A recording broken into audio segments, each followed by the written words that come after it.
ओम दोस्तों, ये tarot cards काम कैसे करते हैं? हमारे आसपास जो कुछ भी है सभी एनर्जी है, ऊर्जा है।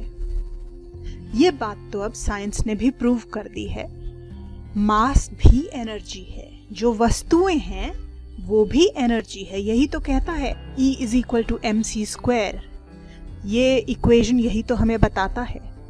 हमारे आसपास जो कुछ भी है सभी ऊर्जा है, एनर्जी है, और हर चीज की अपनी एक वाइब्रेशन है। वो अपने ही एक फ्रीक्वेंसी से वाइब्रेट कर रहा है।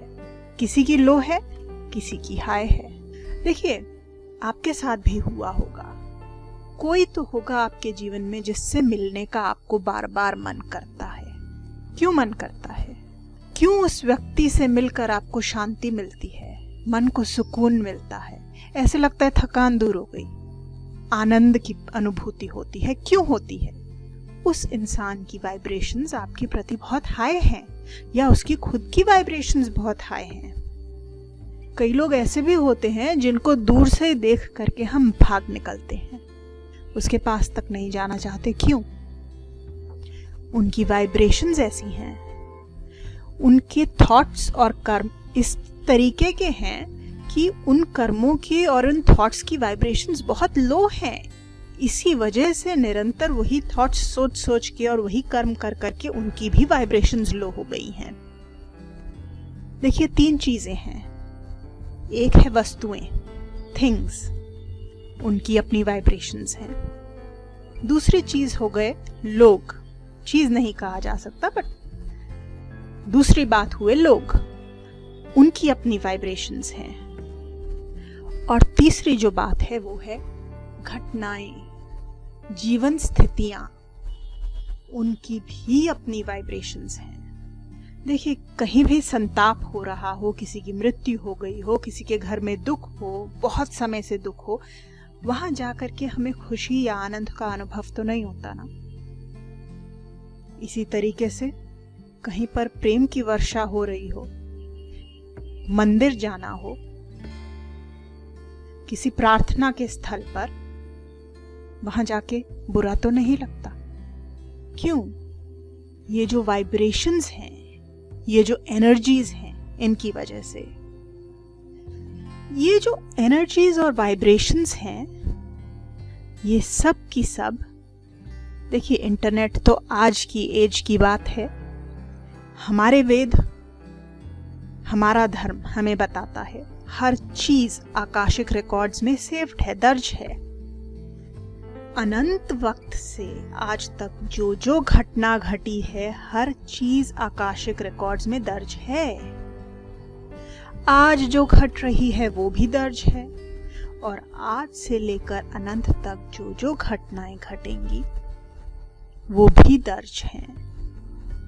इन घटनाओं की, इन लोगों की, इन चीजों की एनर्जीज और वाइब्रेशंस सब दर्ज हैं। टैरो कार्ड्स इन्हीं एनर्जीज पर, इन्हीं वाइब्रेशंस पर और इन्हीं आकाशिक रिकॉर्ड्स पर काम करते हैं। कुछ लोगों का मानना है कि टैरो कार्ड्स की अपनी एनर्जीज होती हैं। ऐसा नहीं है दोस्तों।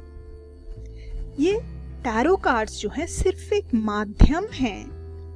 जो व्यक्ति हमसे सवाल कर रहा है उसकी एनर्जीज, वाइब्रेशंस, उसकी घटनाओं की एनर्जीज, वाइब्रेशंस, उसके जीवन क्रम की जो कुछ भी सब कुछ है वो आकाशिक रिकॉर्ड्स में सेव्ड है। वहीं से एक्सेस करके टैरो कार्ड्स उसे हमें दिखा देते हैं, सिर्फ एक माध्यम की तरह। देखिए, इसीलिए साइकिक जिसे कहते हैं, क्लैरवॉयंट जिसे कहते हैं, उनको मीडियम कहा जाता है। सिर्फ एक माध्यम। वो खुद से कुछ जोड़ते नहीं हैं, वो खुद से कुछ बताते नहीं हैं। सिर्फ जो आकाशिक रिकॉर्ड्स में दर्ज है ही वो माध्यम बन जाते हैं, उन तक पहुंचता है और वो हमें आगे बता देते हैं। इसी तरीके से टैरो कार्ड्स भी सिर्फ और सिर्फ एक माध्यम मात्र हैं। अब यहाँ पर एक चीज और बहुत आवश्यक हो जाती है दोस्तों, और वो ये है कि हम जब नया नया टैरो कार्ड रीडिंग सीख रहे हैं तो क्या हम माध्यम बन पाएंगे?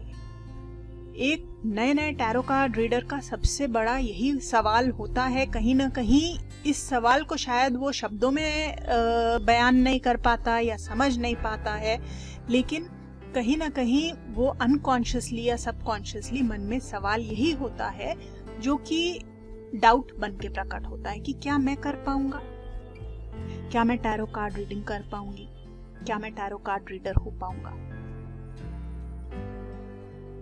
उसके पीछे जो अंतर्मन में शक है वो यही है कि क्या मैं एक माध्यम हो पाऊंगा। माध्यम हो पाऊंगा मतलब क्या मैं अपने को बीच में से हटा पाऊंगा। ये बहुत ही उचित सवाल है दोस्तों।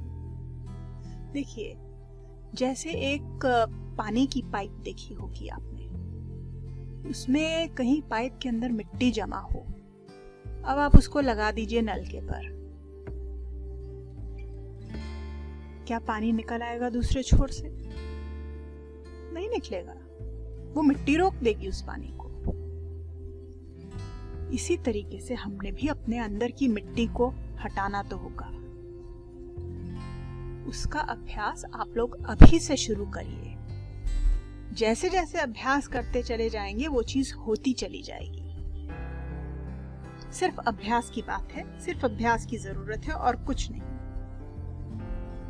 इसीलिए जब भी हम टैरो कार्ड रीडिंग शुरू करते हैं तो इस चीज पर इतना जोर होता है कि मन में जो भी थॉट्स हैं उनको दूर किया जाए, जो भी सोच विचार दिमाग में जो कुछ भी चल रहा है सब कुछ को हटा दिया जाए और या तो अपने गुरु का या अपने इष्ट का, भगवान का, किसी का स्मरण किया जाए। और अगर आप किसी में विश्वास नहीं करते हैं तो वो जो एक पावर है या जो एक एनर्जी है उसका स्मरण करके उससे गाइडेंस और हेल्प मांगी जाए। इसी कारण से ध्यान लगाने पर, मेडिटेशन करने पर भी इतना जोर दिया गया है टैरो कार्ड रीडर्स को कि कहीं ना कहीं हम खुद को बीच में से हटा दें और टैरो कार्ड्स हमें जो बता रहे हैं उसको हम एज इट इज समझा पाए, अपने मतलब न निकाल लें उसमें से। जो वो हमें बता रहे हैं वही हम आगे बता दें। इसी को कहते हैं tune in to the energies of the card और इसी को कहते हैं tune in to the energies of the querent. Querent माने कि जो हमसे सवाल करने आया है, जो रीडिंग के लिए आया है। दोस्तों, आप लोग भी अभी से अभ्यास कीजिए। कहीं ना कहीं अभ्यास करते करते करते करते अभी से करेंगे तो जब तक आप लोग सारे कार्ड्स के मतलब समझेंगे, सारे स्प्रेड्स समझेंगे, जब तक ये कोर्स कंप्लीट करेंगे, आपको इतना अभ्यास हो चुका होगा कि आप कम से कम उस रीडिंग के दौरान उतने वक्त में स्वयं को हटा लेंगे बीच से। जो कार्ड्स बता रहे हैं उनको बताने देंगे और स्वयं सिर्फ माध्यम मात्र हो जाएंगे, उससे ज्यादा कुछ नहीं। आइए दोस्तों, अब हम समझेंगे कि टैरो कार्ड्स का स्ट्रक्चर क्या होता है, कितने प्रकार के कार्ड्स होते हैं, किस किस तरीके से डिवाइडेड होते हैं और देख करके उनको पहचानना कैसे है।